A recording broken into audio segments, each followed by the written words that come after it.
आज के दौर में आमदनी अठन्नी और खर्चा रुपया होता जा रहा है। महंगाई लगातार बढ़ती जा रही है। लोग अपनी जरूरतों को कम कर रहे हैं, तब भी उनके खर्चे पूरे नहीं निकल पा रहे हैं। इसके लिए इंसान हमेशा भागदौड़ करता रहता है ताकि वह अपनी और अपने परिवार की जरूरतों को पूरा कर सके। हर किसी के मन में अपार धन की चाहत होती है ताकि वह जिंदगी में थोड़ा रुककर आनंद ले सके। दोस्तों, इसके लिए शास्त्रों में कुछ प्राचीन उपाय बताए गए हैं जिनको महान साधु संतों ने लिखा है। इन उपायों के आजमाने से आपकी सारी समस्याएं धीरे धीरे खत्म होती जाएंगी। ये उपाय इतने सरल हैं कि हर कोई कर सकता है, लेकिन आलस्य और अविश्वास के कारण कोई करता ही नहीं। जो कोई भी इन उपायों को करता है उसको धनवान बनने से कोई भी ताकत रोक नहीं सकती।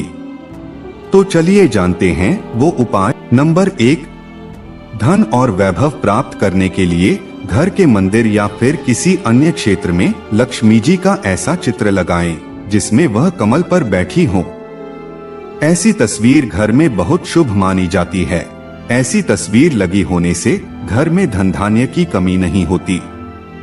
और यदि आपकी दुकान है या ऑफिस है तो वहां हमेशा खड़ी हुई लक्ष्मी जी के चित्र की पूजा करनी चाहिए। ऐसा करने से कारोबार में बहुत वृद्धि होती है और धन संबंधी सारी समस्याओं का समाधान होना शुरू हो जाता है।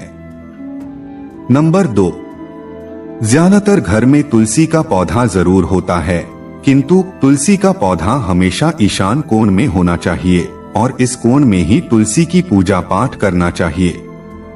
वहीं पूजा के स्थान पर हमेशा गंगाजल रखना चाहिए। ऐसा करने से धन लक्ष्मी की वृद्धि होती है और घर के सभी सदस्यों पर भी उनका आशीर्वाद बना रहता है।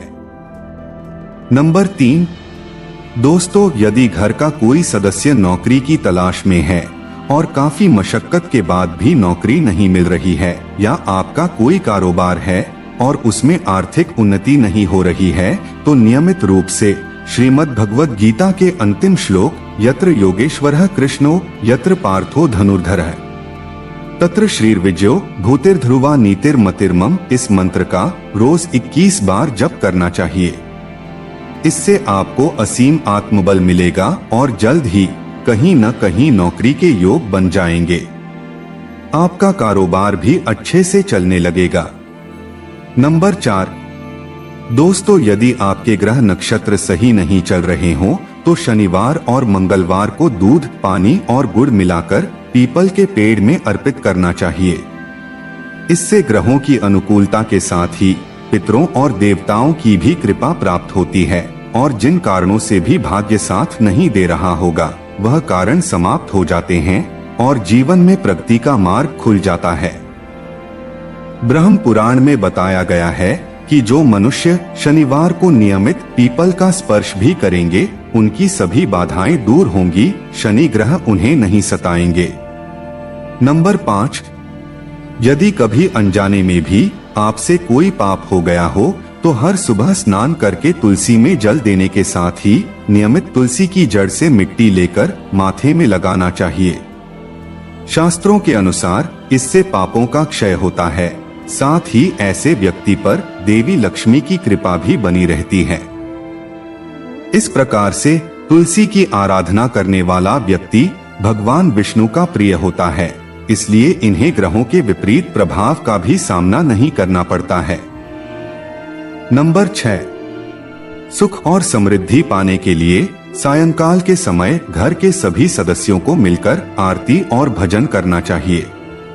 भारतीय परंपराओं में यह शामिल है। इसके पीछे न सिर्फ धर्म है बल्कि इससे घर में सकारात्मक ऊर्जा का संचार होता है। देवी लक्ष्मी का घर में आगमन बना रहता है और सुख समृद्धि आती है। संध्या के समय रोने और उदास बैठने से नकारात्मक भाव का संचार होता है। दोस्तों, इतनी अच्छी जानकारी के लिए एक लाइक तो बनता है।